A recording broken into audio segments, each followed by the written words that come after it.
or slow, not content until she came apart in his arms several times. Indeed, as her forced year of mourning came to a close, the chance of sexual freedom had beckoned seductively as a siren, and now it was being torn away from her. "No, father!" Grace burst out, too shocked, too furious to temper her voice to the quiet, decorous level he required in conversation. "You promised! You said I could remain a widow, or choose my own husband."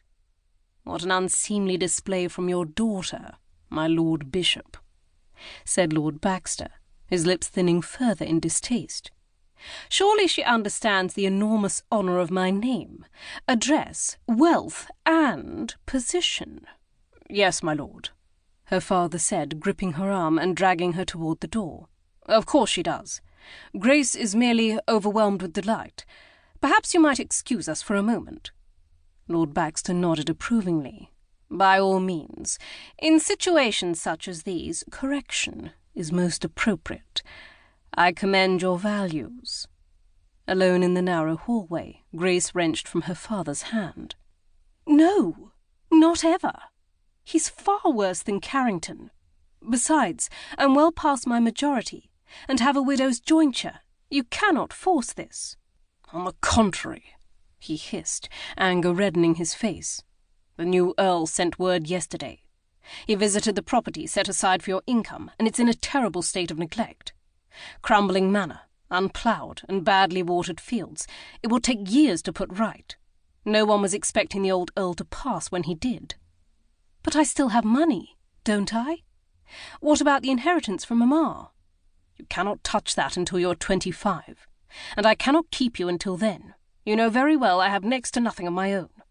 Everything belongs to Waverley, and your uncle near strangles me with his purse strings."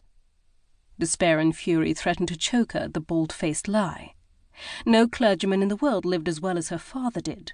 His older brother, the Duke of Waverley, had always been fair and obliging. "Perhaps if I spoke with His Grace—" "I already have," her father cut in smoothly.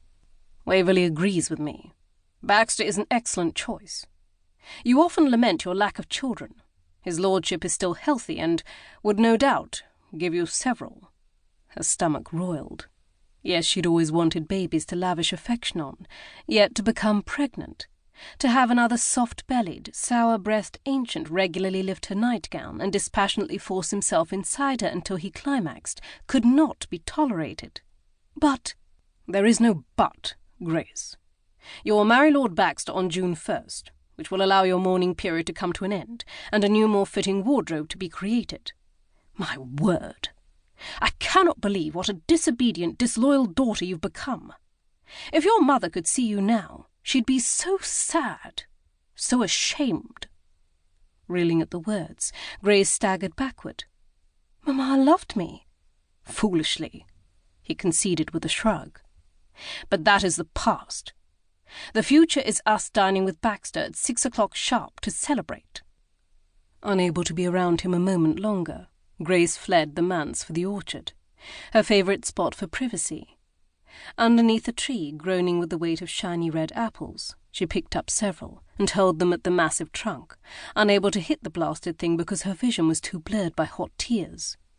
She'd been so close, mere weeks away from re-entering society as a widow and enjoying the associated freedoms like embarking on a discreet but lusty affair.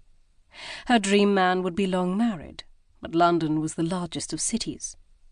She could have discovered the joys of a young, handsome, and caring lover, a man chosen by her and her alone. Now, yet again, her father had sold her to an ancient who wanted a mute, pretty doll to trot out at balls, soirees, and political dinners, while isolating her in the country for the rest of the year. "Lady C, what happened? Why are you crying?" Grace looked over to see the plump form of Nell, her beloved maid companion, hurrying toward her. Carrington had permitted her employment because she was the spinster sister of a well-bred baronet, and luckily Nell always remembered to mind her naughty tongue around him. "The worst possible news, Nell."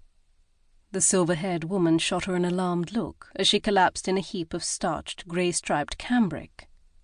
"No, he wouldn't dare. I'm to marry Lord Baxter."